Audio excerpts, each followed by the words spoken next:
Mm. Coach, what's going on? Hey, how y'all Breadman. doing? I'm good. Man, you always so monotone, coach. What's What up, though? going How on, are you, Yeah. fellas? man? Big fight weekend for you. How are you? I'm good. I'm good, man. I've been doing this a long time. That's I don't get too high. I don't get too low. I Nah, I know what hear we you. got coming up. I hear you, man. I'm just glad I've been around from the beginning, man. You know? So Yeah, you have. You it's have, man. crazy. You've been around a long time, man. You didn't. Yeah. You didn't. You didn't. It says a lot that you've been able to remain relevant all through all these years in the boxing media. Because some guys get a little and then boom. But you've been, Yeah. you've been doing it for a while.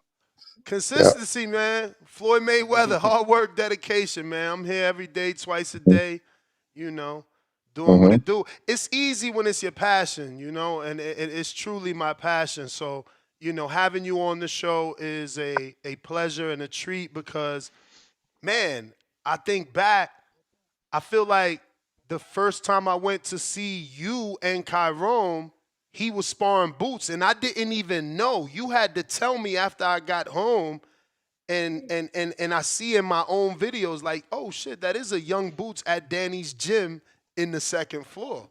Do you remember that? Damn, bro. I don't even. Now that you said it, that was a while ago, man. Exactly. I He like been. I didn't even know that was Boots, bro. Cause I'm Yo, there to Ness, see listen. I'm there to see Kyrone. I think he Ness, was listen. still undefeated at the time. I swear to God, I forgot all about that. That had to be like 2015. But me and you met before that. Yeah, I before think that, you you was working was with Ken in Porter. Jersey. I was working with Kim Porter, and we met in Jersey for something that had to do with Julian Williams. But man, my memory is not the best with I certain things. think But we Shit. met I before think that. actually it was before that. I think it was a Golden Boy card in Atlantic City and Yes, y'all yes, y'all had like yes, yes. pink track jackets on the whole Porter team, I believe. Maybe Yes, pink. him. You know what? I don't know the color, but Julian, when I first working with Sean, at the same time, Julian was getting signed with Al Heyman. So we met in Atlantic City because they was both on the same card in Yeah. 2012. That's when we first met. Yes, yes, yes. Which is it just Can I? brings Yep. it full circle, man, because Kyrone, like I said, all those years ago I went to Philadelphia to check him out and it seems like it's his time now. Um he's got a good amount of wins. He's upset Elijah Garcia, at least what people were calling an upset. Uh, but he's in tough Well, again, and he's taking another tough assignment like he did with Benavidez, man. Um, just how proud are you of this guy? Because this has been one of your fighters for all these years, man. How proud are you of Kyrone and the person that he's become? Because I just interviewed him, and he's just this. He's like you. He's soaked in everything. I feel like he's a great boxing mind. He could break down fights. He's not sensitive. He understands the sport both as a fighter, you know, um, and he could be a Karan is going to commentator be maybe. out of all of the fighters that I have. Karan is going to be a good trainer when he decides to be. All of the guys is funny. Even Caleb. Julian, my younger guys back at home. I got a kid named Iran Peterson, another kid named Romel Cruz. Like, all these guys, they kind of look the Kai for advice. It's real funny. Like when they're boxing and they look out of the ring, they'll like look at him like, "How I look? What you think?" And he has a real good set of eyes as far as boxing. And yeah, he is taking another tough assignment. And that's but we have no choice. He beat Elijah Garcia as a 10-1 underdog, and Elijah Garcia was the number one ranked contender with the WBA. And we only got ranked 12 after beating him. And this guy, Yoenli Hernandez, got the number one spot with like 5 fights. So, and we was out a year, and we got offered to fight one of the guys that's under William Skull's promotion with the IBF, in an eliminator. I can't pronounce his name, but it's a black guy from Italy. His last name began with an E. But they wanted us to go to Italy for the same money that we beat Elijah Garcia for. So I said, there's no way I'm sending my guy to Italy with no resources. We have to rehydrate. We got to do the IBF 10-pound thing and all of that kind of stuff for $100,000. I'm not doing it. You know what I mean? So I said, we got to take a tough fight. We'll take a tough fight here. But traveling, as you know, is a serious, serious thing in boxing. You dehydrated, and you got to have resources to be over in those other countries. We seen PBC fighters go to other countries and they get destroyed, and you can't make an excuse in boxing. So I love Karan like that's my son. I'm not even going to let him go out like that. He will be spending half of his check just getting the resources over there to make sure he's okay. You know what I mean? Cutting weight is a real thing, bro. I know you know, Ness, but that's a real thing. We saw what happened with Stephen Fulton over there in Japan. We saw what happened with Tony Harrison over there in Australia. And I'm not criticizing nobody, but I'm not letting that happen to my guy for no 100 grand. So I said, if y'all, we'll take another tough smoke, because the one thing about Karan, he don't give a fuck, and that's a real thing. He don't care. There's a lot of guys who say they'll fight anybody. He really mean that. He don't care. So I told him, and I left it up to him. I said, man, listen, I don't think you should go over to Italy for this little bit of money, considering all the rehydration. We're going to have to cut weight. We're going to have to find sparring. I don't know nobody over there, and that's going to be a tough assignment. And he said, you know what? The Cuban guy is a little bit better, but if we could do it here and I could be a little bit more comfortable, his style is better for me anyway. Fuck it, let's do it. I called him back and I told him what we wanted to do, and we made the fight. Do you think Hernandez, as good as he is he still green? We seen this with what was his name? Yonelis Yo Gomez. Elvis, Yo Yo Elvis Elvis Gomez Gomez, where they with the tried to yeah yeah. step him up when he had 6 fights and 6 KOs, and Marquise Teller, who's not known as a puncher, he got the upset. I actually picked Marquise too because I just feel like, no disrespect to Hernandez or to Gomez or to Lomachenko, who I picked Salido against, I just feel you need experience. I'm always gonna pick the Um, experience. I think that Hernandez is a little bit better than Gomez. He's a little more athletic, but you really don't know until two guys line up and get in the ring. But I could tell you one thing: we asked for a 12 rounder, and they only wanted 10. So that tells me something. That tells me something that he's not comfortable going the long haul. He's not sure about himself, you know, uh, in that way. Well, not him, but his peoples, because we definitely asked for, and I didn't ask for no more money. I'm gonna keep it real. I said we could keep the money the same. Just give us a 12 rounder. If he ranked number one in the world by the WBA after 7 fights, he certainly should be able to fight a 12 rounder. And you see the fight is scheduled for 10 rounds. So you might be right, but we got to see. He seems like a talented guy. I don't got nothing bad to say about him. Um, but my guy been out of the ring for a year, and if you're a real fighter, you ain't gonna just sit out and not pay your bills because it's tough smoke. You're gonna take the smoke, and Karan got to get paid. And after a couple, 6 or 7 months, we saw that the deal wasn't working out with the IBF eliminator. Then honestly, he got really frustrated that Elijah Garcia got a date before him and he beat Elijah Garcia. That was frustrating. He didn't think it was fair.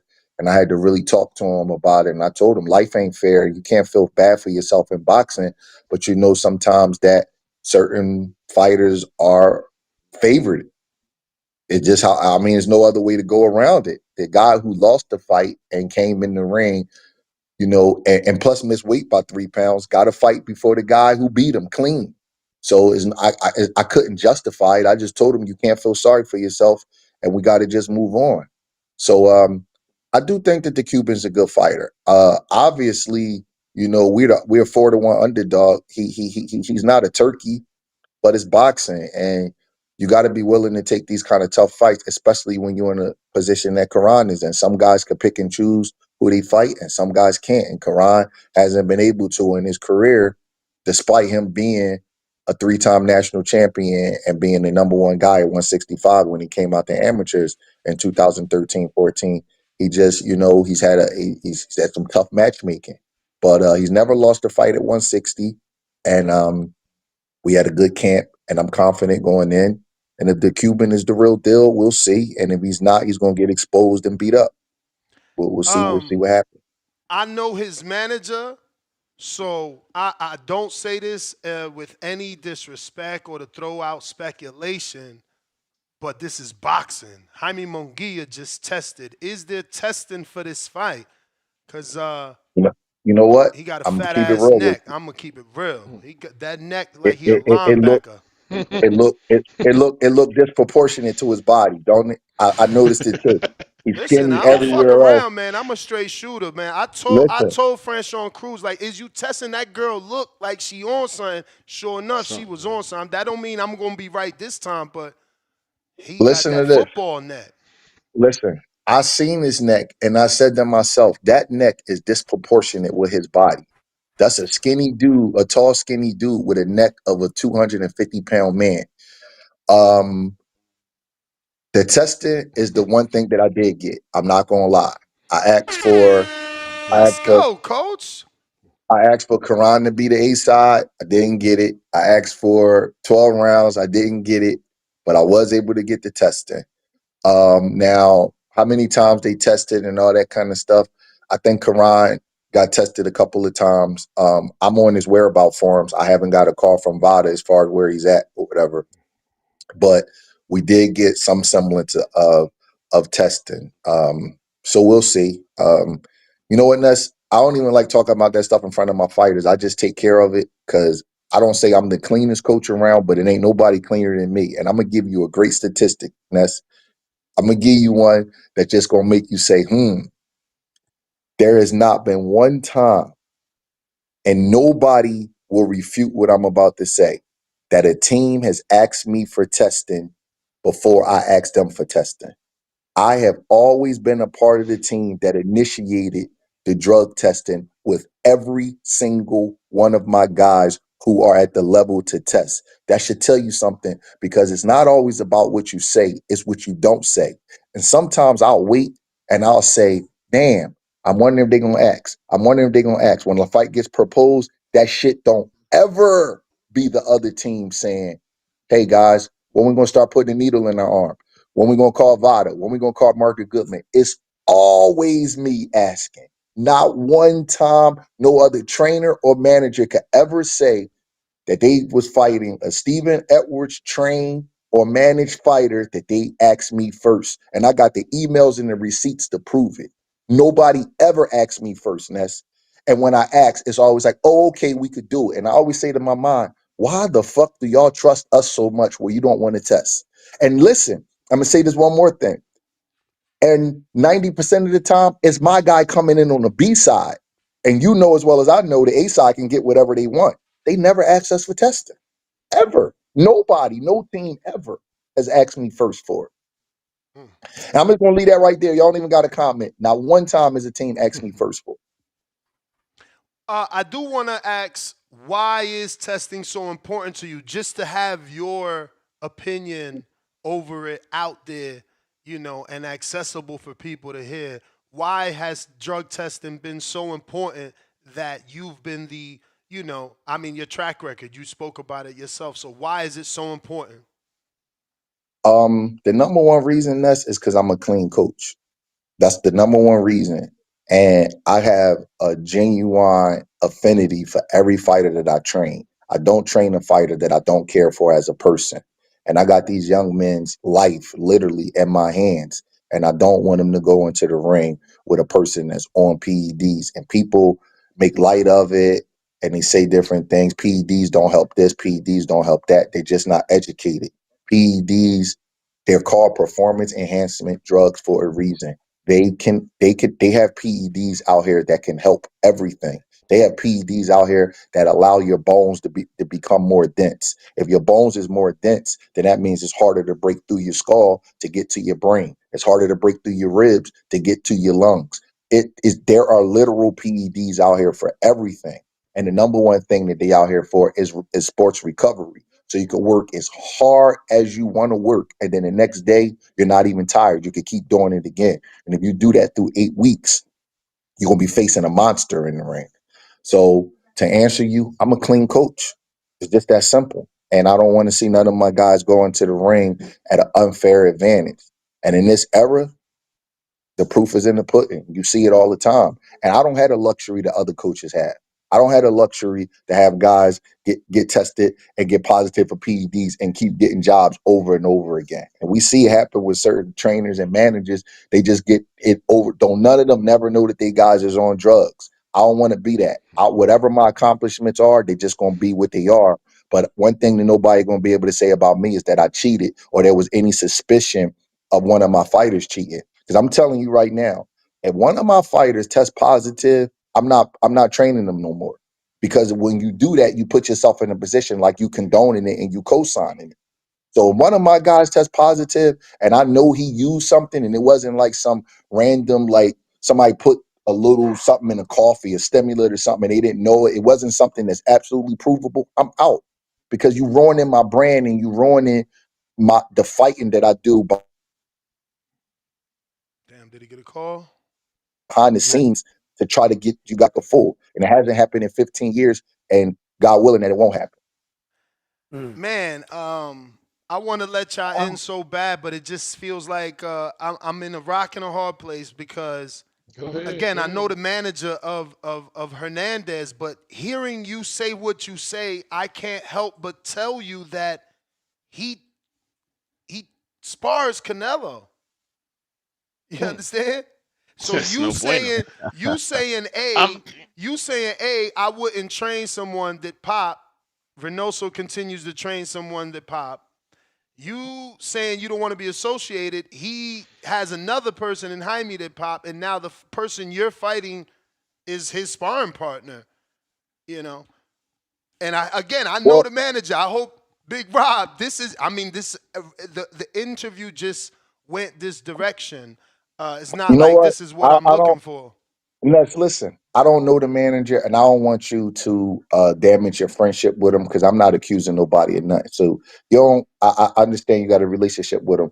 I'm not accusing him of nothing. Karan got a call to spar Canelo, and he sparred him a couple of camps ago.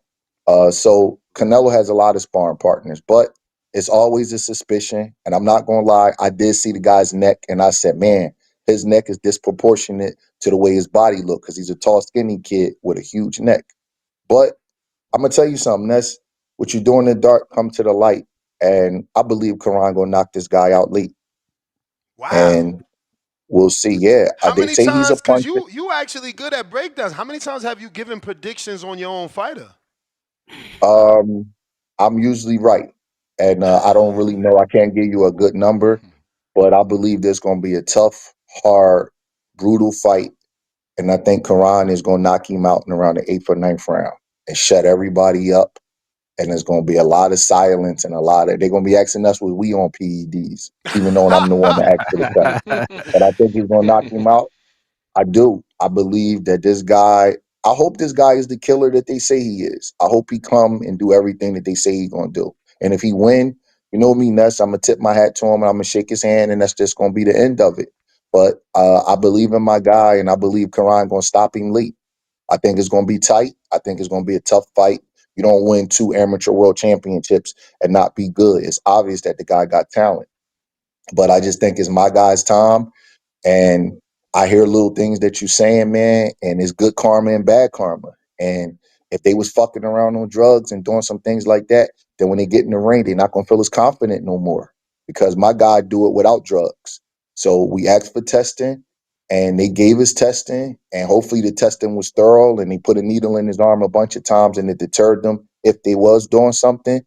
And if they and if they was doing something and they couldn't do it this fight, that strips you of your confidence. That strips you of certain things, and you got more confidence when you do it the clean way because nobody could take nothing from you.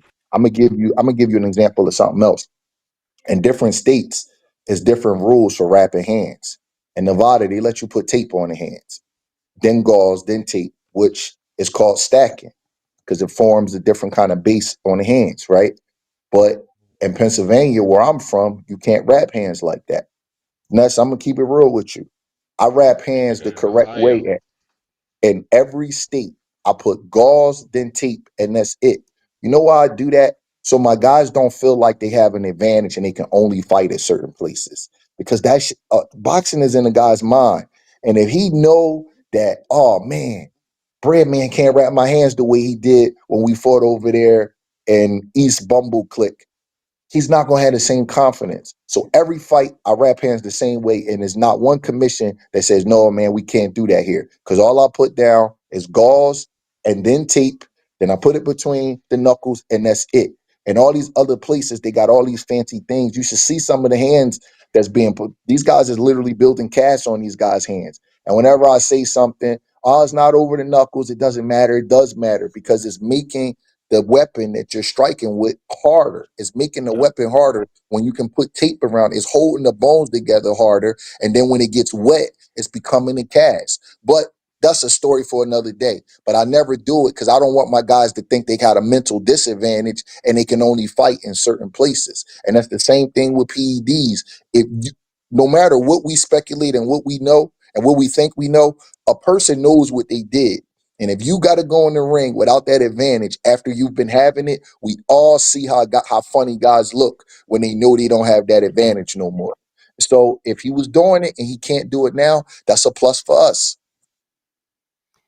Coach, can I ask you a question? Uh, Sure, I'm on the for show, brother, for you to ask me for for, questions. for all the viewers and some of the casuals and things that don't really know or as much informed as you are behind the scene with testing and everything, right? I'm under the assumption when we have title fights, the organization makes testing. So, is it that you're asking for your own testing on top of it to make sure these athletes get tested? Because I bring up the situation because, like, fights like when Tevin Farmer fought William Cepeda, he said testing was ordered on the fight, but I was never tested.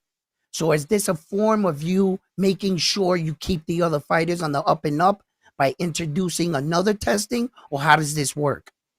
Okay, I'll explain to you. First of all, this is not a title fight. This is just a good fight between two Oh, top okay. contenders. So it's not Yep. a title fight.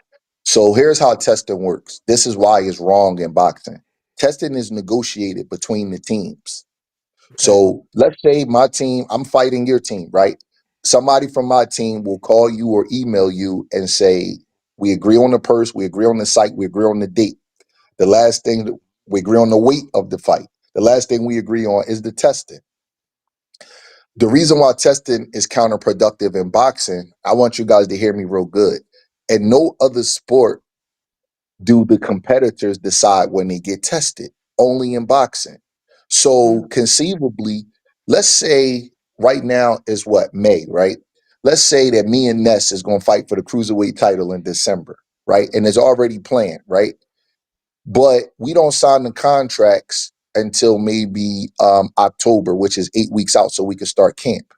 Well, me and Ness both can be messing around on drugs in May, in June, July, August, September, October, all the way up until the testing start, and then cycle off and be strong as a bull. So that's the problem with testing because it's not random and it's negotiated between each teams. So the only thing you really can ensure is a person is not doing drugs in camp. You don't know what they did before camp. So when I ask for testing, I try to ask for as soon as a name starts sniffing around one of my guys, I start saying, okay, let's test. Let's go right now. Let's go right this second. I I always see. say that. So a guy can't cycle on and then off and be strong. I'll give you a really good example. I knew that Jared Hurd wanted to fight Julian Williams a whole year before the fight ever happened. A whole year. Because if y'all guys remember, Hurd had fought two Southpaws in Trout and Laura, and they were talking about a big match between Hurd and Charlo. So Hurd was like, let me get a right-hander before I fight Charlo. So if you look at BoxRec, they kept him and Julian on the same schedule for a whole year. They wound up fighting in May in 2019. Part of the negotiations was, look, you guys may be the number one contender, but you're not the mandatory. You're going to have to sign a rematch clause. I said, fine. They said, Hurd wants a hometown defense. I said, fine. The money, I think we got 500,000 for that fight. That's good money for a title shot. I said, fine. I ain't complaining about nothing. So I waited to the end of it and I said, let's start testing early. If the fight gonna be in May, I want to start testing in February. I want to start putting needles in arms as soon as possible. Now, after I agreed to all of that, nobody could say no to that, right? So that's how I negotiated. Right. I'm not patting myself on the back, but that's just what happened. I'm giving you guys an example. But each fight is different. As soon as the fight fell through with Karan and the guy from overseas in Italy, and we start talking about this Cuban, I let everything get out and I said, let's start testing. Now, for this fight, we probably tested maybe 7 or 8 weeks, but as they say, oatmeal is better than no meal. I try to level the playing field as much as I can, but I really believe that everybody that's ranked in the top 15 of any sanctioning body, which is reasonable, because if you ranked in the top 15, that's when you can get a title shot. I believe anybody in those rankings should be open to random testing. Even if you'd only get tested once a year, you know at any time somebody can knock on your door and be like, hey, give me some blood or give me some urine. I think that would Yep. deter a lot of things. But it's only negotiated through the specific camps through fights. So if Okay. nobody says anything, bro, I'm telling you right now, it won't be any testing. No, Wow. no, Right. like if you don't say anything, if you don't speak up on it, then I can't speak for Tev. I'm cool with Tev. I got love for Tev, but I don't know his team and I don't know what happened with the testing with his team. But with my teams, I always ask for testing. I don't even handle it with Caleb, but I'll ask him because I've played different. I just trained Caleb. I'm not part of his management. But the first thing I always ask him is, yo, are they sticking a needle in that guy's arm? And he'll say, you know what, coach, let me call you right back. Let me make sure. That's how it works. I always ask though. So you just got to just do the best you can to level the playing field. And it should be part of the negotiations if you got a good team or let me say that right. If you got a clean team, it's going to be part of the negotiation. Yeah. Well, Yeah. coach, I keep hearing you saying Breadman. I keep hearing you using the word team and playing field and thinking it just reminds me of other games. I'm sorry, but so I'm out of curiosity, like, do you think that guys like Dana White, Turkey Al Sheik, they talking about implementing a league in boxing? Do you think that that's like how do you feel about that coming into the boxing game out of curiosity, like FYI, because I like coach, Julian Hammerhands Rodriguez is one of the first fighters signed to them, and he got that fight with exactly. MVP Promotion. So even though the league hasn't started, he said that they are still allowing him to have that MVP fight, but he already signed his contract with the Dana White League. I didn't even know they were signing motherfuckers already. You know what, guys? I'm gonna be honest. I don't know enough about it. I don't know no details about it, so I can't really speak on it. I really don't know anything. I've never been approached by anybody. I don't have any guys that's in it, so I really don't know what's going on with that. I'll keep my eyes open, and then maybe I could give you a better answer, but I don't really know. What's going on, Breadman? It's Ryan Fraser from Toronto, man. You talked How you about doing? testing. Why? Like, I think the biggest thing for us was the Pacquiao and Floyd fight. That was obviously held off for Olympic style testing, which is random, like you said. So why is that not more implemented in these negotiations? The Olympic Uh, style. I think that it was a lot more going on behind the scenes with Floyd and Manny than people meet the eye than what meets the eye. You know, I think it was a power struggle between Vada and USADA, which is two different testing companies. So I don't like to talk about things like randomly. I like to talk about things specifically. And there was a lot going on with that fight. You know, there's a lot of chess moves being made, things that I don't even know about. So it's hard for me to speak on negotiations that I'm not a part of. But what I will say is that unless a guy is making well into the six figures, most fighters can't afford testing. That's another issue because you got to fly these testers around. They're at these accredited labs. This is not just you taking a little urine test to see if you smoke any weed at a job that you work in security at. This is a detailed test. So I think it is a financial thing. That's why I said anybody that's ranked in the top 15, because people don't know you can only be ranked in the top. You can only get a title shot if you're ranked within the top 15 of a sanctioning body. So usually you start making six figures if you get in a title fight. So that's why I test. That's why I limit it to that because the average 8, 9, and 0 guy is not going to be testing, and that right there to me is a problem because that guy will do anything just to get to the top. And even if he gets there and he can't do it no more, he's already made $1 million and he's already 20-0 with 18 knockouts because he wasn't being tested as he was coming up. So that to me is the issue with boxing right now, that somebody smarter than me is going to have to figure out a way to try to fix that. Do you I think we was need a sitting here. union? Oh, go ahead. Go ahead. Go Like, ahead. you I think we was need an sitting. overall union of the sport? Like somebody who can support I the think fighters? it does, but I honestly don't think we ever going to be able to get a union in the sport because there's too many like outlaw things that get done. So I really don't think we'll be able to get a union.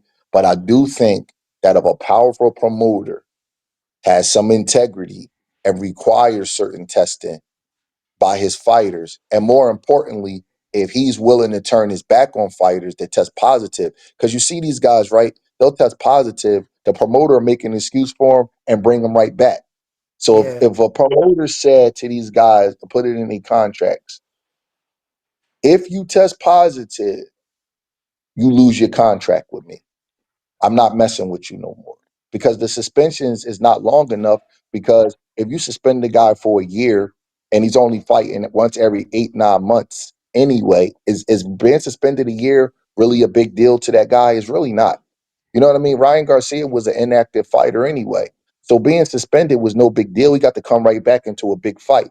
If the penalties were a little bit more harsher, a little bit more harsh, then the testing wouldn't be. I mean, the steroids and the PEDs wouldn't be so prevalent in boxing. But the promoters, rarely do you see a promoter show integrity and stop working with a fighter that tested positive. And this is weird. I'll tell you something. If a guy gets a fight canceled, you know how much money that costs the promoter with all the promotion and all of the things that he's done? He's Yeah. flew in teams and paid for medicals and bought advertisements and commercials and all kinds of stuff. The promoters still patronize the guys. They still make excuses for them and put them on as soon as they can. So the promoters have to show some integrity and start ripping some of these guys' contracts up if they tested positive, and maybe it will deter some of the PED use. So let's see what happens with Jamie Munguia. I didn't know that, but you know, let's see what happens. Let's see if he comes back in a little bit of time and goes right into a $5 million fight. You know, because I think that that's also a problem, because you're kind of co-signing the drug use. Like, all right, you got caught this time, do better. That's basically what they Right. saying when he's Yeah. that's positive. You, Like, you, you don't know. don't get caught anymore. Don't make us look bad. Right. You know, you said a powerful entity like a promoter, and I was just sitting here and I'm just spitballing here out the top of my head, right? But I think that the entity that's powerful enough to pull something like that off are the sanctioning bodies, and what percentage they take out of that money for the top 15. When they take like that Uh, 3%, 13, whatever that is, maybe they can collectively randomly order the top 15 guys and make it like a law. Like, just to put that scare tactic. Now we can knock uh, on your door, and it comes I off don't think that. sanctioning bodies is powerful enough to do it. The sanction, because you got to Yeah. think about it. The sanctioning bodies. Um, they're at liberty of the promoters. So just think about this: the sanctioning Okay. body. If you know a guy is cheating and he's a $10 million fighter, and you're getting 3% off of that, do you really want to get that guy caught? Yeah. You Okay. got to think about it like that. And I'm not trying to Yeah. insult anybody. I'm not trying to say they don't have integrity, but you don't want to put them in position to choose their money over cleaning up the sport. So I don't Fuck. think the sanctioning bodies can do it. I do think, however, a network can do it. A network has the money because they're paying everybody. So if a Right. network says, if you guys going to be on here and you guys want these $5 million license fees, then you guys got to get tested. So I think a Hmm. network has the power to do it, and I think a promoter does, but the sanctioning bodies are way too down the line to do it, because, Yeah.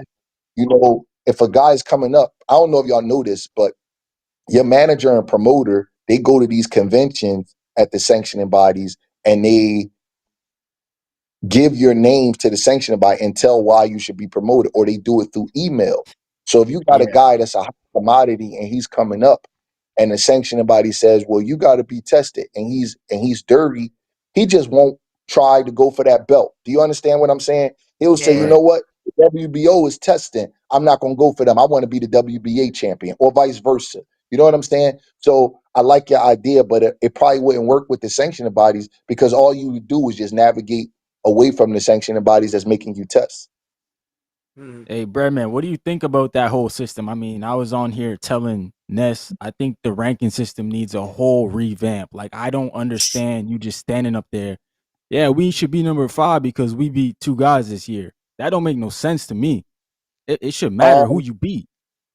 I It don't does, really, man. To be fair, I've gone to plenty of conventions. It does. There are good people on the rankings committee, like Don I'm not saying Majeski. everybody, Ness. No, I'm no, not no. saying I hear you. everybody. I'm not saying that you are. I want to be on the committee. I've told Mauricio, he's gotten me on one meeting. I want to be on because, yes, some of these managers and trainers need to be challenged. And I don't think that there is enough educated people on that, you know, committee that use the internet, right? Like he's got, like, the dude that runs the fucking committee is still on paper. He's still, and they praise that shit. I don't see how that helps. You know, going through fucking cue cards and shit you wrote Oh, down. shoot. That you know what I'm saying? Like, it's crazy. But yes, I do think that there needs to be more people like Don Majeski that will challenge a certain manager or promoter, like he did. The dude that hits everybody low, Kubanowski or whatever his name is. Remember last year, the heavyweight hit somebody really low. You guys don't know. All right, I'm messing up his foreign last name, but he was challenged and by Majeski. You know, they just You need talking about the more guy people who's like oh, that. sorry. They need more people like that want to, you know, go against the grain, because everybody's like, oh, Don Suleiman, and then Kazabuski. Yeah. fucking Yeah. shit just happens.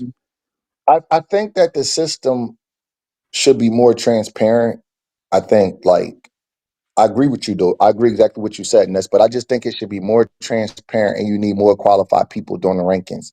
Because I think, like, the guy we're fighting, he's a super talent. He's a super talented guy. But it still puzzles me how he became the number 1 contender after Karan beat the number 1 contender.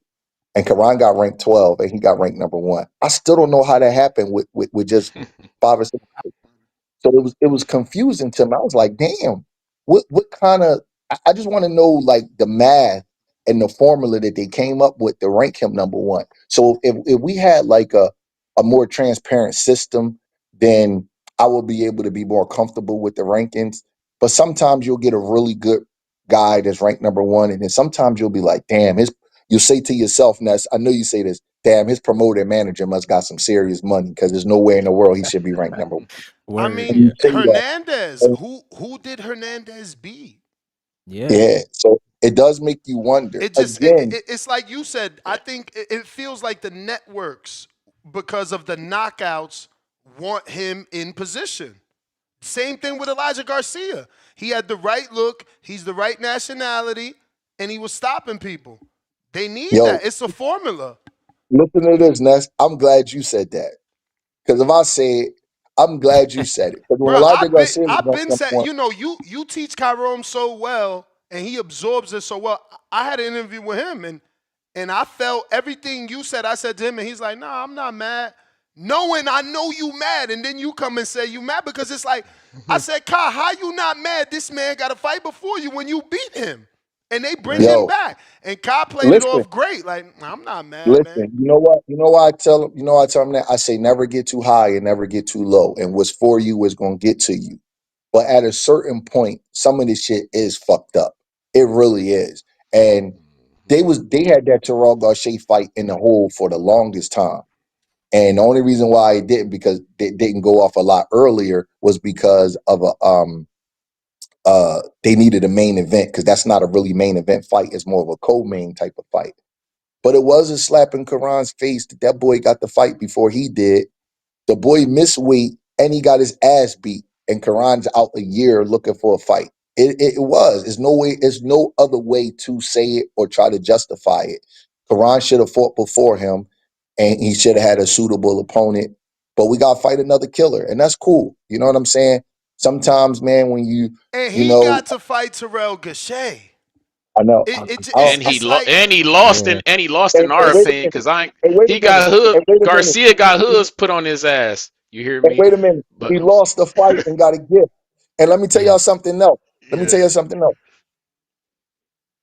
I'm a real.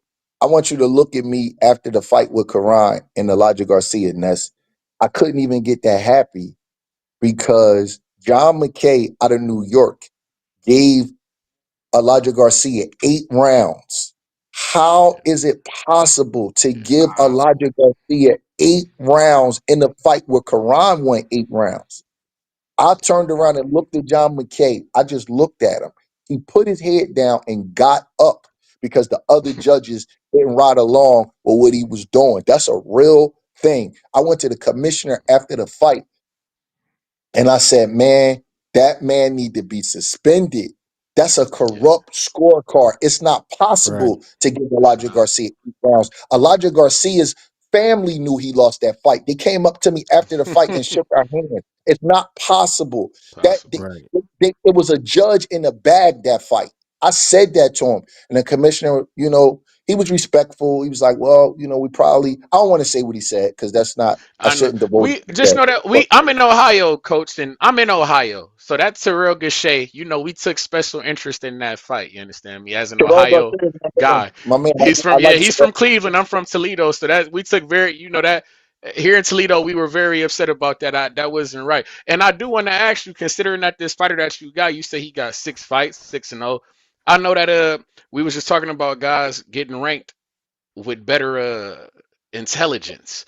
We got like the Turkey Al Sheikh and Mauricio Suleiman doing the WBC Grand Prix and things of this nature. Do you think like that should be a suitable way for guys to get ranked, that we should have more tournaments for these guys who are 9-0, 8-0 coming up in the Sure, ranks, and when we get to see them fight, then they get, you see what I'm sure, saying, we sure, know they're sure. deserving of the ranking when we get to see them in the tournament, they beating Mm-hmm. guys. Mm-hmm. They definitely should. That's a definitely a good like a grassroots springboard to get to the next level. All tournament style formats kind of work as far as producing a guy. Like remember the contender? They produced a couple of guys like Hmm. Peter Manfredo wound up fighting for a world title. I think Willie Monroe out of New York. Brandon Adams fought Charlo You after got that Willie series. Monroe out of New York got to fight Triple G. So those kind of things they work. I have that's a good idea actually. Hey, What Breadman, do you It, think I it, about? wanted to ask you, how do you feel about this new little system they're starting to implement where they're putting the scoring round by round and you can actually see it? I don't Uh, like it.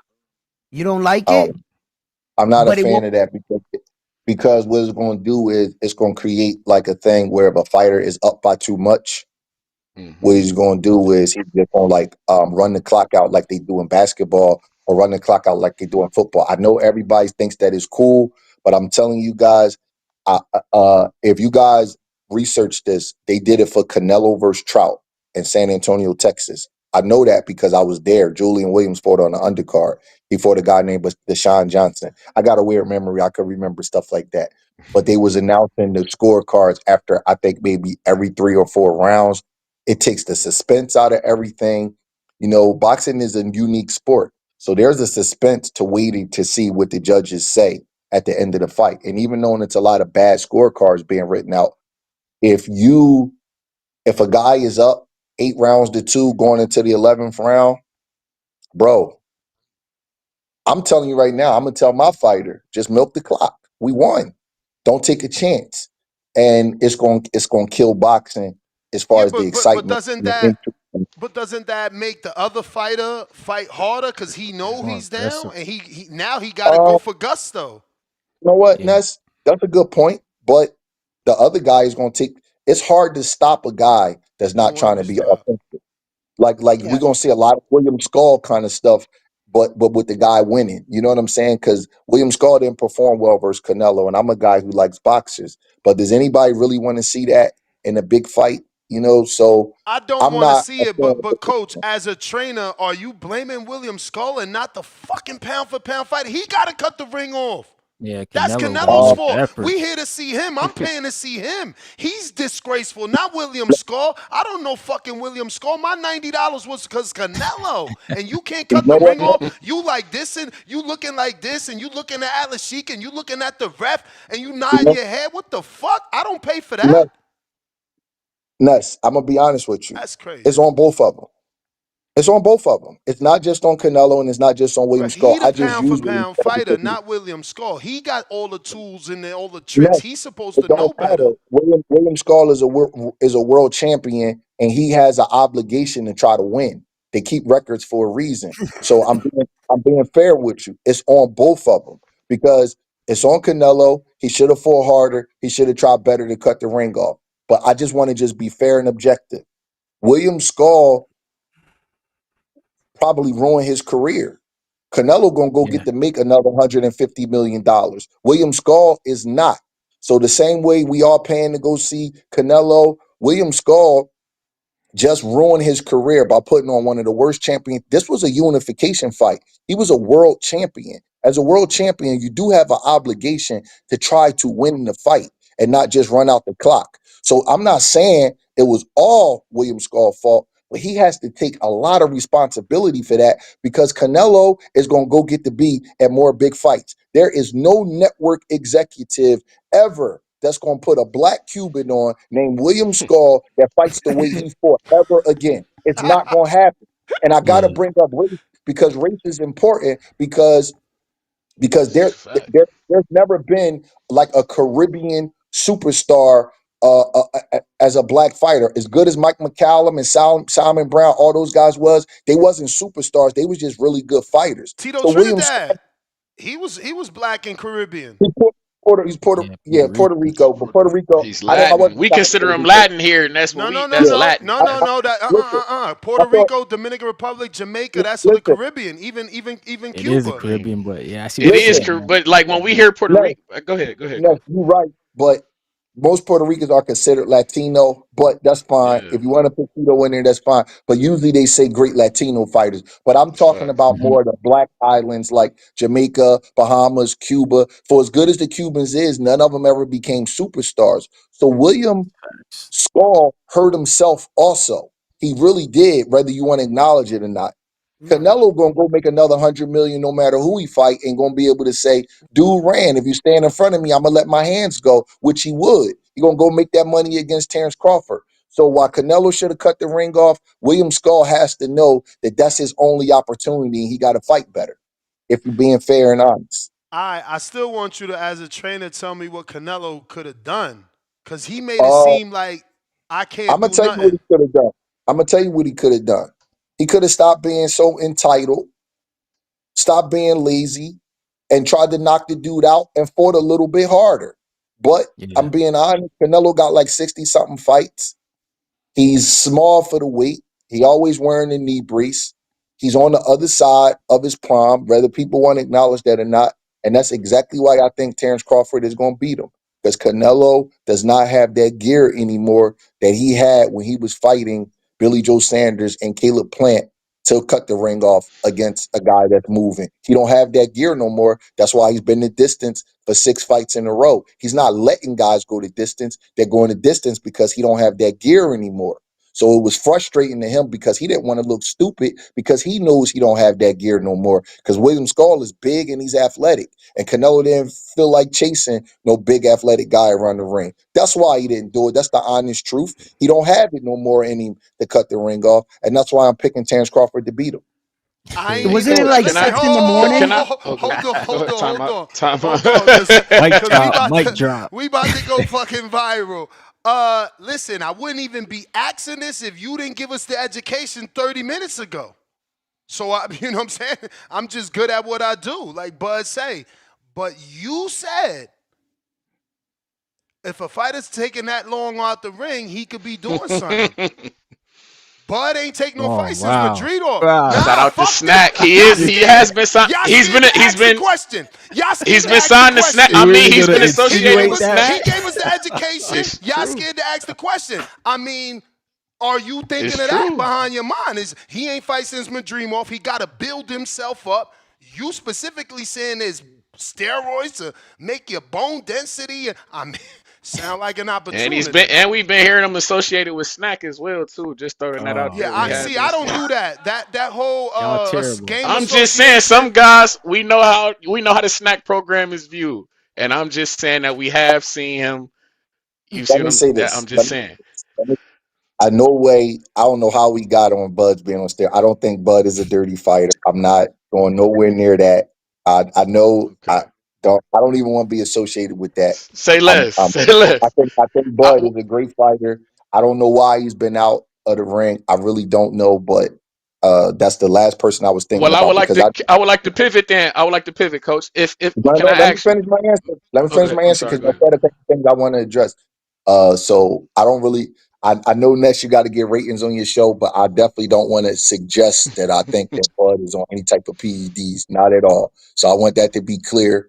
Um, as far as why he's out the ring, I don't know. Maybe he wants some time to bulk himself up. I have no idea, but I am picking him to win the fight. Now let me say this about the SNAC thing.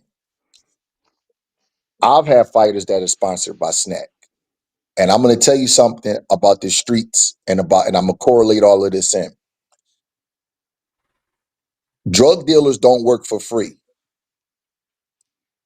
SNAC or Victor Connie has never ever received a dime from any fighter that I've ever had sponsored with them. Nobody is giving you shit for free. So if he's giving out illegal drugs and steroids, like what happened with the Shane Mosley incidents, trust me, that shit ain't for free. All you get is supplements, a patch, and a check. Nobody's giving you money to use drugs. So I know Victor Connie has a pass. I get that totally, 100%. But that man has never offered me no drugs or tried to give me no drugs or anything. My guys wear a patch, we get a check, and he sends protein shakes that anybody could do. Karan Davis has never been to SNAC. My other guys have never been to SNAC. Julian Williams has not been out to SNAC since 2018. For the Jared Hurd fight, we did not train at SNAC. So some people think this SNAC association makes you dirty or whatever. Most of my guys never even met Victor Connie. I'm cool with him. He'll tell me like about like the blood work and like if a guy is catching a cold because he's like cutting too much weight or man, you got to get more zinc and shit like that in his diet, stuff like that. Okay, are you fighting on TV? Yeah, we fighting on TV. Okay, I'm gonna send y'all guys a couple checks. Make sure you wear the patch. That is it. Will Bud do? I have no idea because I'm not part of the team, but I want to clear that up. I'm from Philadelphia, Pennsylvania. I know a lot of drug dealers. Drug dealers don't work for free. You get me somebody to show you a money transaction of a team giving Victor Connie money because he don't accept money. All he does is sponsor fighters, trying to turn his life around. So I just want y'all guys to know that before we go further in the situation, because a lot of people can say stuff, but I've had guys who work personally with SNAC. So I know the ins and outs of it. He don't take money from nobody. Money, the man live in California. Money, when you're doing illegal stuff, money transactions is easy to prove. For all the people that's out there saying that SNAC is dirty and this, that, and the other, show me somebody that's paying him. I'm with Because you, he won't Coach. take All right. money. He only gives money. Yeah, I now hope I we hope missing I hope we our missing guy one the more Two thing. And one Tones. co-host. more I thing. hope our guy And one Two more Tone, thing. the superstar, hear that. Yeah, that's And the one more co-host thing. we missing. He would have been the one trying to say that Conti is That's fine. That's fine. dirty. But if you, but Ness, what I'm giving you is an inside view of it. And I'm No, telling you, I already he don't know. ask for money. He don't ask for money. He's the only person in boxing saying take VADA, which is universally agreed to be the more strict drug test, and it's for less money. He's the person that's pushing that. And let me tell you something else that he'll do for you. If you're not making enough money or a lot of money, like Karan is in six figures, but he's not in high six figures or seven figures the way Julian and Caleb is. So it's hard for him to really afford a lot of his testing. Victor will put up the money for you for testing. Just telling you. He'll put up the money for you for testing. He'll help out with your testing if you need it. Like, all right, man, I want to see you go in there. How much is it? Okay, he'll do that. So I just gotta be fair because a lot of times, you know, people can have reputations and have past. I don't know which one of you guys ever had a felony or I a got pass it. or whatever. And then people We like got to it's a you couple. know, We got they yeah, that's fine, that's good. That's good. yeah. That's good because y'all gonna understand what I'm about to say. People like to hold that against them, you know, and then they get grandiose and they forget that they had passed and they had to be forgiven for something. And when I met Victor Connie, he approached me and he said, "Man, I hear you got a really, really good prospect.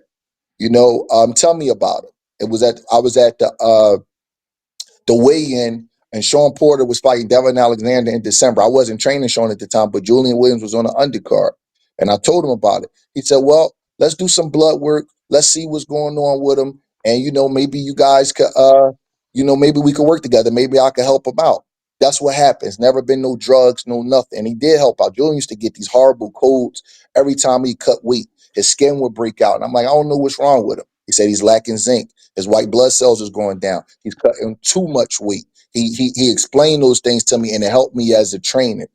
I'm not saying Victor Connie's an angel. I know he's probably a pain in the ass to people when he says stuff on social media. I know he has a past where he gave people drugs, and he told me straight up. He said, "I gave Shane Mosley drugs. I gave um some sprinters and a couple of sprinters drugs in 2000." He said, "I cheated about 2 to 3 years of my career. I was trying to do it the right way, but everybody was cheating in track and field, and I wanted to get the edge. And then, you know, I gave Shane Mosley drugs. I'm guessing maybe 2002 or 2003." He said, "I got the Balco scandal. I went to jail. I didn't rat, and I've been clean ever since. And I haven't found anything to uh refute what he told me because he was open with me. And he said Nonito Donaire won Fighter of the Year doing random 360 testing, and that's the cleanest guy around. And he was doing it under Vada and under me, and I would like to help you guys." And he helped us, and that was just that. And you know, I only can tell my point of view about it because boxing is an outlaw sport. Most of the people on here come from corrupt backgrounds. It attracts us. You know, most of the people here have been criminals and done illegal things to maintain themselves early in their life, and then boxing kind of gives them legitimizes them. So you know, it's a lot of people with fucked up past in boxing. It's a lot of strength and conditioning coaches who have used PEDs and given guys PEDs and trainers who've been associated with guys with PEDs. None of that shit never happened with Victor Connie. People just say SNAC, and then the next thing you know, it's like, but he's the only guy pushing for VADA. Bud is one of the only guys that pushes for VADA in boxing. Julian is one of the only guys pushed for VADA when he was Caleb pushes for VADA. Caleb not sponsored by Stack no more though. By the way, I want to clear that up. But in this fight right here, and listen, and I'm gonna give y'all something else, right? If people so scared of SNAC, why they still never ask none of my guys to test first? That's a Karan good wear his point. Karan wear his That's a snack good point. his snack patch openly. Elijah Garcia's team ain't access to test. Yoenli Hernandez team ain't access to test. I've never been asked to test first by anybody. Julian used to wear his snack patch openly. He never got asked to test first. So if snack is somebody that you question in boxing, which a lot of the top guys use, then their opponent should be asking them for testing. Am I right or wrong? For sure. Yes, sir. I have two Absolutely. follow-ups. People seem to find it strange that Victor Conti would be included in your email chain or in a Devin Haney email chain or in a Nonito Donaire email chain. Why would you guys be using Conti as an advisor to overlook your blood work and your lab work? I know He's never why. I know why, but people look at that as shady. So can you well, give he's your never been reasons? he's never been part of my email chain. So I don't know what that means. I can't speak with Devin Haney or anybody else, but he's never been part of none of Well, my that I like you that said, I that he looks at the blood work. That's what specifically okay. what we're talking about. That people use Okay. him to tell them what their I'm gonna tell you blood why. says. I'm gonna tell you why, Ness. It's real simple. because he's a lot more educated than the average trainer is. And the blood work costs, get a comprehensive blood test, it cost about $700. Uh, Julian was just a prospect when he was getting his blood work done. I mean, I could have paid for it, but it's a hefty little thing. So I don't. These blood codes are given in codes. Like iron doesn't say iron. You know what I mean?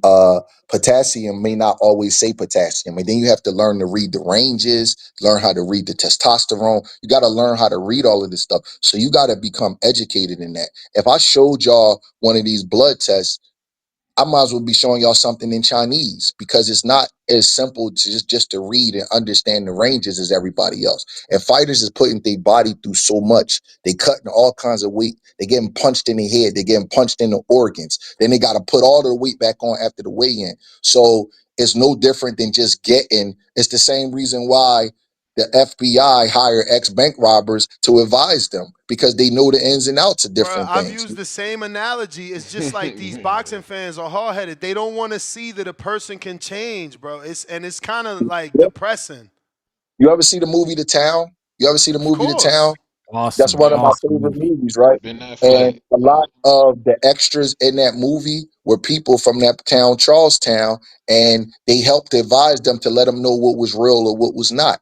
I'm not going to act like I'm the smartest person in the world. I think I'm a pretty intelligent guy, but I didn't know how to read comprehensive blood tests before Victor showed me how. So I needed to know. Now I can read them on my own, but back in 2013, I had no idea what that stuff was saying. So he had to show me, this is what you're doing. You're overtraining him here. He needs more of this. He needs this in his diet. I needed somebody to help me with this shit. In boxing, nobody is just going to walk up to you and give you their competitive edges. You have to establish yourself, produce some good fighters, and then people say, okay, I'll help you out a little bit. So that's what I did. And I wasn't going to turn the man's help down when he came to me out in the open and told me I fucked up a couple of years ago, but I'm clean as a whistle now. I'm going to help y'all with your blood test and show you how to read it.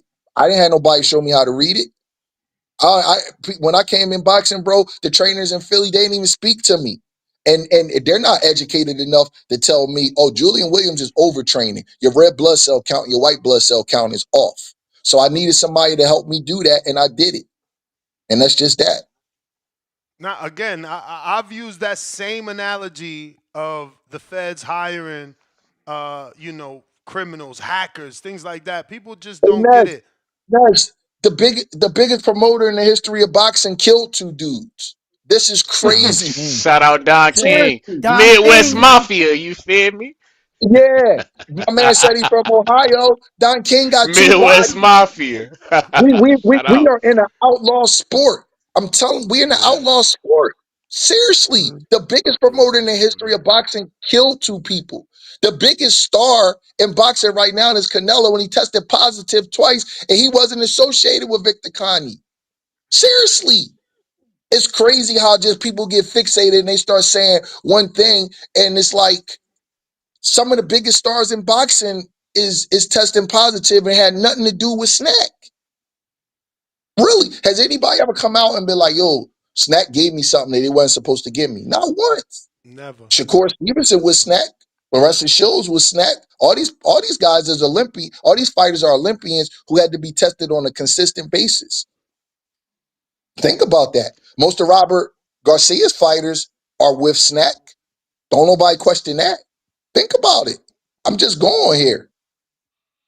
David Benavidez was with SNAC. Caleb Plant was with SNAC. Most of the top fighters in boxing have been with SNAC. And I know y'all just laughed about Benavidez, but he ain't test positive for PEDs. He tested positive for recreational drugs. That's different. That wasn't under SNAC. So I'm just the person that just speak facts, and I take my subjective preference out of it. And I will even admit, when Victor first approached me, I was like, damn, man, this dude do have a pass. Then I said to myself, you know what? Everybody in boxing got a goddamn pass. Word. Everybody in boxing got a pass. You know what I mean? What am I supposed to do? We in the sport where you don't need an education to get in it. The fighters don't have to have degrees to get in it. A record doesn't stop you from from you know how you got a football scholarship and you get locked up, you lose it. A record don't stop you in boxing. So we're in a sport where most of the people do illegal things. So I mean, you know, it's damn if you do and damn if you don't. Well, can I ask And you, since we got y'all into just this said y'all got with felonies. Y'all got a platform. For Y'all real. able to get a platform through boxing, right? Word. Yeah.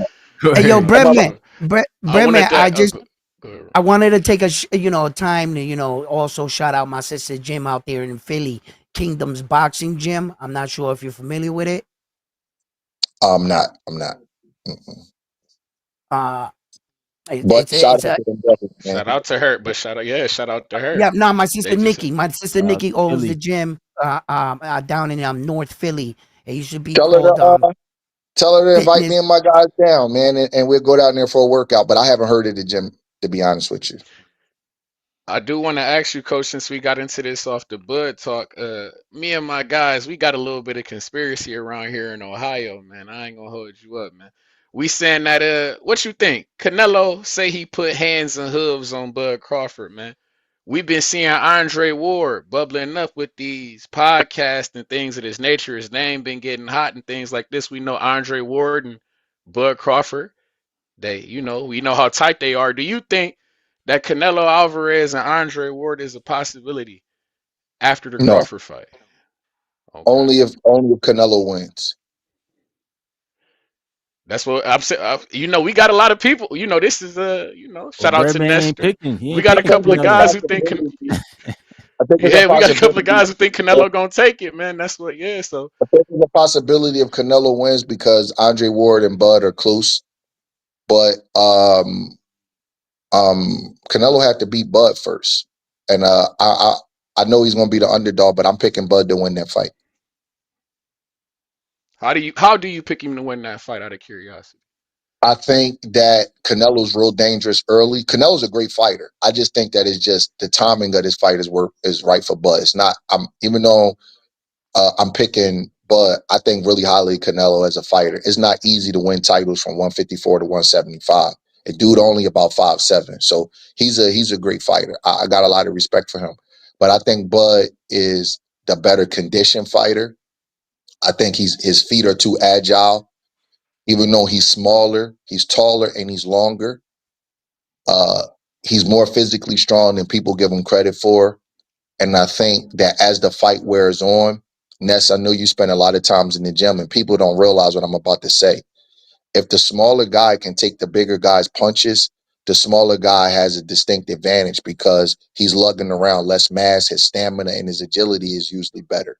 So when you see these matchups, if y'all guys go to a gym and you got like an elite welterweight boxing a very good middleweight or even an elite middleweight and they got on headgear and stuff and they only boxing for 4 to 6 rounds, most times that welterweight gonna get off on him because he's faster and he's quicker and the other guy's not hurting him. So Bud can take his punches and avoid the kill shots. I think that the frustration that y'all saw with Canelo and William Skull, y'all gonna see that times two, because down the stretch where Canelo starts to get tired, Bud's gonna be pecking and poking. And I want you to notice something. You never see Bud tired. He has really good endurance and stamina. You never see him tired. He's always the fresher, better fighter coming down the stretch. And I think that that's where he's gonna win the fight. Hmm. Why is it that power, inactivity, weight don't matter when it come to Bud, man? I'm not understanding this I'm not shit. sure he's gonna move the same. Yo, and I'm not trying to have. They already mad. Like Bernie definitely mad, but I'm just not getting it. Like you more of a historian, Mr. Edwards. How many dudes have been successful moving up 2 divisions off more than a year layoff? I mean, yeah. I don't know what you want me to say. I'm picking them. I know you suggesting that he. I'm not gonna Oh, I ain't co-sign. suggest he was on PEDs. I wouldn't have even said that if No, you no, wouldn't have no. said He what think you it's some. said. I don't know. But No. Hell no. I ain't suggest. I mean, I'm just saying. You did say if a guy ain't fighting and he, I mean, everything you said is like kind of set up for that situation. He about to take a bigger fight. He about to move up. He ain't fighting. So yeah, But like what you said just Ness, fits. the one part that you forgot, I did say that, but I wasn't talking about specifically. But I wasn't thinking about him. But I also said it's not always what you say is what you don't say. And Bud is a fighter that I know personally acts for drug testing. He's a guy who acts for drug testing. So if he's taking off a year at a time, he does have long layoffs, but he's still the one that's asking for testing. I can't, I'm not gonna Yeah, hold him to. again, specifically what you said. Even if he's the guy asking for testing, his testing ain't gonna start till they sign that Listen, contract. So again, and I that's wouldn't have even brought this. I've never listen, in my life said Bud is on anything or I suggested. understand, but It just that question kind of just fell in my lap because of what you said. I know what you're saying, and I'm not saying that all that stuff doesn't matter, but let me be very clear. I think Terence Crawford is a clean fighter, and I think he's going to win. I know he's been off. I know he's older. I know he's moving up in weight. To answer you specifically, has it happened before where a guy's been off a year and moved up 2 weight divisions? It's a very, very rare thing. The only time I could think of it off the top of my head is Ray Leonard fighting Marvin Hagler, moved up 2 weight divisions, beat the baddest man on the planet. I can't think of another time that it's happened, but special fighters do special things. I think sometimes too. Also, fighters need to prepare themselves, and I think Terence Crawford is taking this time so that he can acclimate to the change in weight and still perform like Terence Crawford. I'm taking it. The long layoff is a strategic plan by Mr. Terence Crawford, and that's how I Yo, was and viewing that's it. cool. But when we analyzing other fights, right away we'll be like, oh well, John Doe got 13 months out the ring, so that's inactivity. That's rust. When it Yeah. come to Crawford, nah, he getting right. Nah, he Yeah, building muscle. because It's he's a like, bro, different type of See, with animal. my I'm man is always He's superhuman. never He's out of shape. superhuman. He's always in the Um, gym. I just take that's how I'm viewing it, and I hope I'm right. I don't know that to be a fact. I'm gonna say this. I'm gonna say this, and I'm not speaking for Bud and his team, but I'm gonna say this as an observation. Camp is hard. I don't really think y'all guys realize how hard camp is. I just came home yesterday from camp from Vegas. I'm going back Friday morning for the weigh-in because my kids got a track meet today, championship track meet, because I can't miss that. So I literally came good home luck. from camp. Good luck to the kids. Hope they get Good that luck. done too. Good I, luck. Good I luck. appreciate that. But I'm telling y'all, man, camp is hard, bros. I'm telling y'all, I wish y'all could do like a little reality on camp. Camp is brutal. Every day I'm in the gym, 100 degrees, training two world-class guys in Karan and Caleb for about 4 to 5 hours. I got to go find me something to eat, sit in my Airbnb, bored as shit, watching Netflix and Prime all day, and then you rinse and repeat for 8 weeks. And I'm saying that for a reason. For a fighter, it's even more brutal. Bud like 37, 38. Fighters don't tell you this because they want you to believe that every fight is the same. But sometimes you got to get up and get moved. Sometimes you got to be moved by an opponent and moved by certain things. And little comeback fights don't give you enough. Me and Earl Spence is cool, real cool. He came out to Philly and we worked together.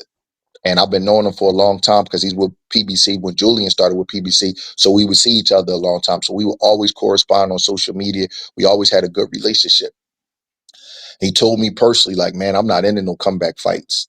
Whoever I fight, it's going to be a hard fight. I want to be able to get up for it. And if I lose, I want to lose to a good guy. And a lot of guys feel that way, but they don't say that. Camp is tough, man. Said I'm not making excuses for Bud. I don't want Ness to start screaming and hollering. But dude, 37, 38, he been fighting for a long time, almost 20 years. He may not have it in him to get up for a camp, a brutal, hard ass camp for just anybody. You know what I mean? It might gotta be From a dream somebody. off.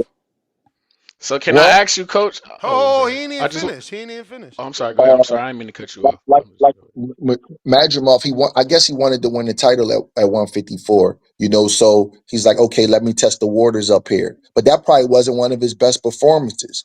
Ray Leonard is my favorite fighter, and I met him at the BWAA Awards in 2019. And he talked just about that of not being up for the bullshit fights, and you got to get up for the Hagler fight. That's why he didn't want nothing in between, because Hagler was the only thing that made his blood boil. He couldn't just get up for a regular guy. He needed to fight a killer to go through the camp and go through the rigors of what you got to put your body through. And I think sometimes we think these guys are not human, but they are. And you got different motivations with different opponents. And Canelo might be the guy who moved Bud. Y'all asked me about Canelo and William Skull. Let me tell you something what I saw with Canelo. He wasn't in dog shape for William Skull. He's going to be in dog shape for Bud. Canelo wasn't in the kind of shape where he could chase a guy around. He was in decent shape. He wasn't in that dog killer, kill or be killed kind of shape. And we all got to realize this. Fighters is human beings, and everything does not motivate you the same with each and every opponent. That's why guys get upset or have lackluster performances. So maybe Bud, that one guy who does it for him, is Canelo. Just saying. Again, another But can thing I? that y'all ignore about Bud, he gonna be 38. Any other analyst will be like, well, he's gonna be pushing 40, so the younger man. But now Canelo somehow is the older man because of the Well, rounds look at the box in this fight. rounds. You Yeah, know, that's Hey, real. Ness, That's real. I just said 3 times that Bud is 37 or 38. So I don't ignore that. He is Yeah. the older fighter. But there's chronological age and there's boxing age. Canelo has over 20 more fights than Bud. That's a lot. Bud got like 41 fights. Canelo got like 67 fights. That's a lot of wear and tear. Canelo's the one that's always injured. He's the one walking around with a knee brace. So in my estimation, I could be wrong, even though Bud is older by age, Canelo has more wear and tear. I liken this to the same way Manny and Floyd was. Everybody, people get into being a fan of another guy. So Manny's fans, um, Floyd's fans would talk about how Manny, different things, and I will always say in my mind, Manny got way more wear and tear on him than Floyd, even though Floyd is technically older. Manny got more fights. He been in harder fights. He got clipped a couple of times. He got more wear and tear on his body. So that's where with the Bud and Canelo analyzation, even though Bud is older, I feel like he's the fresher fighter. He's always in shape. He never really has an off performance, even though the Majimov fight wasn't his best. He never really has like that off kind of day where you could criticize him the way you criticize Canelo and William Skull. And I think it's because Canelo got all that wear and tear for all of those fights. So I gotta ask you. I'm hearing us talk about the age and PBC and guys coming back. All this talk made me just think of Wilder. Shout out Deontay Wilder. How do you feel about his comeback? Him coming back in the boxing. Ness. I don't know if you heard Ness. He wants him to do the George Foreman. Take a couple fights, get right, get tight. The bum of the month. not You feel not me? a You get couple, not then a you couple. I want about. specifically 10. I want him to do exactly what Joe Louis did, exactly what George Foreman did. Bro, go work on shit. Do what you're doing. Fight in Kansas. Fight in Tuscaloosa.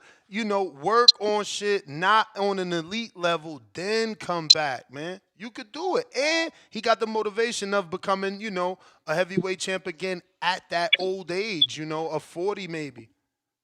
What I just all right. So I'm. Oh, go ahead, coach. I Go think ahead. Wilder can come back, but I actually like Ness's idea.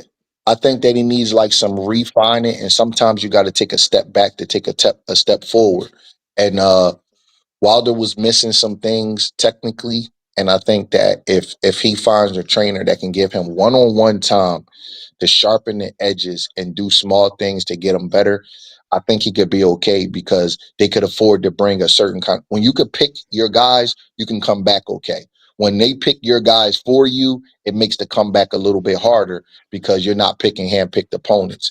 But I think if they do it right, he could come back. But the key is getting him the right guys to build them up. And what Ness is saying, this got to be activity. He should be fighting every other month to get himself together. And he needs, it don't have to be a big name trainer, because a lot of big name trainers be overrated. It has to be somebody who could give him one-on-one individual time, because Wilder is missing small little things that you need at the top level. The fact that he made it so far is really, really a testament to his character, because he doesn't have a lot of things outside of that right hand and being kind of fast. So if he could just get somebody to fine tune him, give them that one-on-one time where they not being distracted by other fighters and other priorities, and he can get on like a little bit of a roll where George Foreman came back on the USA Network, that kind of role. He could make some noise again, but they're gonna have to do it right, because now, if you notice, the most impressive thing about any boxer, in my opinion, is to be able to be consistent at the elite level. I'm gonna tell y'all this, and I gotta go get my kids together, because once the tape gets out on you on how to fight you, the other good fighters and trainers, they all mimic it. So now what everybody is doing is they smothering Wilder. They not letting him get no room into his right hand. They not letting him get no extension on his right hand. So everybody's fighting him the same way. Zhang, Joseph Parker. He should be able to beat Joseph Parker, but everybody's smothering him. So now, uh, Wilder has to regroup. Elite special fighters, they game evolve, and when the tape gets out on them, all they do is evolve to another level of their game. Wilder hasn't been able to do that because he's constant. He's a big right hand puncher, and that's pretty much all he has. So he has to find somebody to give him that one-on-one time, fine tune some things, and I think it's possible, but they have to do it the right way, because there's some young guns coming up, and now that the tape is out on how to fight him, he's going to have to figure out little things on how to get that right hand off, and stop allowing himself to get smothered, because there's a big difference between being a big puncher and being physically strong. Wilder's a big puncher, but he has those skinny legs, and I don't know how physically strong he is. Guys are able to push him back and push him up against the ropes, because there is a difference. Like Karan don't have a lot of knockouts, but Karan is very physically strong. It's hard to push him around. So Wilder's gonna have to work on his physical strength. I'm talking too much. The game is to be sold, is not to be told. They're gonna have to figure that out. But Coach, I need one more before you go. Why you think Plant hasn't mentioned or talked back? Like, why no energy for Demetrius? Demetrius openly calling him out. That's a good ass fight. Two named dudes. They both fought and lost to Benavidez. Do you like that fight as a trainer? And then the second part is obviously why you think Caleb ain't saying nothing. um, I want to say this first. I'm not part of Caleb's management, and when I first started training him, I didn't have no say in who he was fighting. He told me, I'm fighting Darrell in my comeback fight. I'm fighting Charlo, then I'm fighting Benavidez. He said that's my 3 fights. Um, and um, that's been the fights, but it hasn't been in the order. Charlo fight is obviously already a done deal if they both win. The Demetrius fight, I just don't know. It never really was brought to me. But I like the fight. I think Caleb will clip Demetrius, to be honest with you. I like the fight. I don't think Demetrius is a real 68 pounder after seeing the David Benavidez fight and how easy David got to him. Um, I will be confident in the fight, but I don't have no choice in who he fight. That's the honest to God truth. I really don't. Um, but I don't think he's ducking him. I mean, Benavidez is a much harder fight for him. So I don't really know what's going on with that, and why it hasn't happened is really out of my hands. All I'm Nah, man. told to do My is just time in the come. sport has taught me it ain't as easy as ducking. You learn that after a few years. In the beginning, you might think a fight of ducking, but there's a lot more to taking a fight. It definitely is. I really don't know. That's a real good question, but I really don't know. I'll be honest with you. I have heard talks about Belanga. I've had heard talks about Munguia. Coach, what do you think about this guy? But I never heard about Demetrius. So I don't know. But if they was to fight, trust me when I tell you, I damn sure wouldn't be the one saying don't fight him. I'd be like, come on, when we gonna go to camp? Demetrius, 30 years old, and he used to be a junior middleweight. I would love to fight. You know what I mean? That nothing to do with me. See, oh man, can I get one more? One more? Go ahead. Just Hurry up, because man. you being strategic when you said, look, he's a 54, I would love to fight, right? So that's how I look at this Haney, and I know you ain't gonna be with me in this car. You jumping out right now. Haney Boots. Boots struggling to make that 47. Man, my years in this sport, that Wednesday for that Stanionis fight, he was looking like it was Friday. I'm saying Haney's the biggest name. He should be wanting to take that fight. Haney's been on pay-per-view. T.O. has not. Haney is the 2 division champ, just like Tio. So like, it's still a big fight, if not bigger. But I like Haney's chances because Boots is struggling to make weight, because those 2 Karen fights. You know, is there a world where Haney could beat Boots? One last fight at 47? Oh, I'm not jumping off a bull. I'm gonna answer you directly. I think Boots is the best guy in the world at 47 and at 54, even though he haven't fought there before. That's how highly I think of him. I think he's a special, special talent. I've seen him in the gyms for the last decade, and he's the best talent that I've seen in Philadelphia ever with my own 2 eyes in the gyms. I wasn't around when Melzy Taylor was in the gyms. Obviously, he was an Olympian and a gold medalist and all that. I wasn't around when he was in the gyms. With my own 2 eyes, Boots is the best talent. But the Karen fights did happen. The second one, he struggled a bit. He is struggling to make weight, is known. You can see he's a big guy, and anything can happen. He could be having an off night, and when you stay at a weight too long, that can happen. It happened to the great Donald Curry, one of the best fighters of the '80s. He stayed at welterweight too long, and he was never the same. So it could definitely happen if Boots and them not cutting the weight scientifically and doing it right. If you asking me who would win, both guys are at their best. I think Boots would beat Haney, but you never know how a fight happens. Is he We got to. stopping him? Is he stopping him? Do you see him stopping him?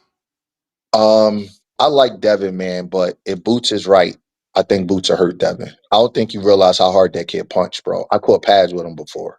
Ness, he could fucking punch, bro. I'm telling you, Now, what he does that punched. do for Devin, though, if he beats this boogeyman that everyone's calling a generational talent? Devin could beat Boots at 147 pounds. He should be top 3 or 4 pound for pound in the world. That would be a great And accomplishment. that's what I've But been saying. I've been preaching that. You beat just, Boots, you pound I'm for just pound, and the world, the whole perception of you changes. telling you, Ness, and I don't want to get into back and forth over fighters that don't have nothing to do with me. I don't get a check off of Boots. I don't get a check off of Devin. Devin had to be careful that fight because he could get ruined. Mm. Boots is sadistic, bro. I'm telling you, he's a sadistic. He may not talk. He don't talk that killer talk. So people confuse that he's a really nice guy. He's very respectful to his dad.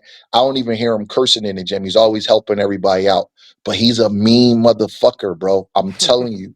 He will fucking hurt you if he's right. I'm telling you, Devin could get ruined. That boy beat on you and beat on you and beat on you until your corner start looking, until you start looking around. That Stanionis thing that y'all seen. I've watched him do that to 20 fucking people in the gyms.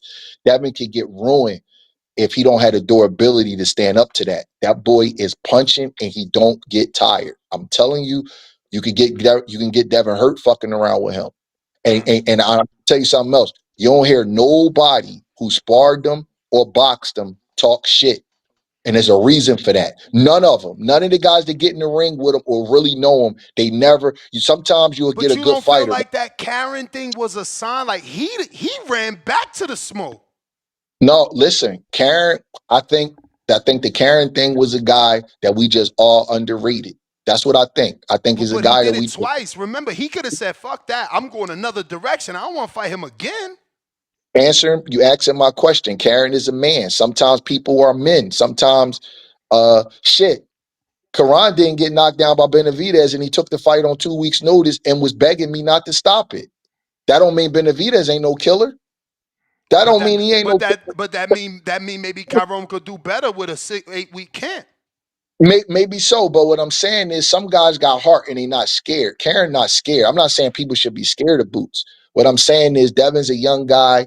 You know, I don't he will have to be really, really durable to deal with Boots. And I'm not saying Devin is chinny and he can't take Boots punches. But what I am saying is he's been hurt by guys at lower weight divisions, and the Boots hurt him. He gonna hurt him bad. He could ruin his career. I'm telling you, that kid is mean and nastier than anybody knows it. He's just a nice person. So we always equate that with the Mike Tyson crazy, I'm gonna kill you kind of stuff. He don't talk like that. But that motherfucker is sadistic. I watched him fuck people up bad. I'm not going to say who they are. Bad. I'm telling you, he's a mean kid. Devin ain't Big right. He get wrong. violence. I'm just telling you. So if you're asking me who going to win, I'm picking Boots.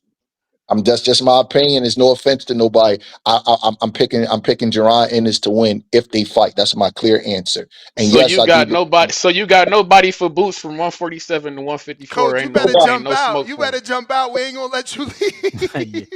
I'm Let's sorry. listen. I'm It was sorry. packed. We got. I'm not saying Yeah. nobody can't beat him because anybody could lose. Roy Jones lost. Roy Jones Word. lost the fight. Ray Leonard lost the fight. I'm not saying nobody can't beat him. I'm saying I'm picking him to beat everybody at 47 and 54. So understand what I'm saying. I'm not saying the man is going to retire undefeated because Boots is a chance taker. He's a gambler. And when you're a gambler like that, you can get clipped. You see how Inouye got knocked down a couple times recently? Boots is Yeah. a killer, and killers get hit. So I'm not saying that. I don't believe in. He's not God. He could lose a fight. He lost to Gary Russell in the amateurs. What I'm saying is, right now, as he sit, I think he could beat everybody at 47 and 54. That's what I'm saying. Before you are, Nah, before you nah. go, Let what's him his go. Let biggest him go, fight? man. Make Let him sure you 147, go. say. 150. What's the big? Oh All right, I man. just wanted to know what's the biggest fight. I just had to get it. We appreciate you, Coach. We appreciate the time, man. We I'm gonna tell you appreciate the all that biggest you fight, do. and then I'm gonna go. The biggest fight for him at Appreciate 47 is that kid Brian Norman. The biggest fight overall for him at 54 is the pay-per-view module that's been used for the last 20 years. Mexican versus black. Virgil Virgil. Ortiz versus Javon Ennis is the biggest fight. I answered it. for sure. So Breadman, I you said know Bud yesterday. was on an interview yesterday and said he might beat Canelo and come back down and be undisputed again. So I hate to ask for Mm-hmm. another question, but if he do what he say, Um, if he do what he I say don't. and beat Canelo and come back to 54, you still got Boots beating everybody at 54? I didn't say that because I don't Okay. because Bud left 54. I didn't Okay. say that. I No, I'm didn't just say making that. sure. Bud I'm left making sure because that's new information I you didn't didn't. know. I didn't know that, but that's a lot of room between the cup and the lip. Bud puts on all that weight and then goes back down. I got to see that with my own eyes because we've seen that backfire on people before. So I don't want to comment on something too hypothetical because if he puts Roy on Jones. weight to go at 68 and then he goes back down to 54, if he's real bulky at 68, I don't know if I would pick him to beat Boots at 54. So we have to see. I don't want to comment on that yet. Don't try to trap me into that one because I Nah, don't know nah, you about that. got it. You got it. Do your thing, Try to Coach. We trap you. appreciate you so much, man. We Thank you for joining appreciate you. us, man. It was an amazing interview, as you can tell from the live comments. People enjoyed it. All right, y'all. Thank you. Peace. All right. Appreciate There it. you Peace. have it, ladies and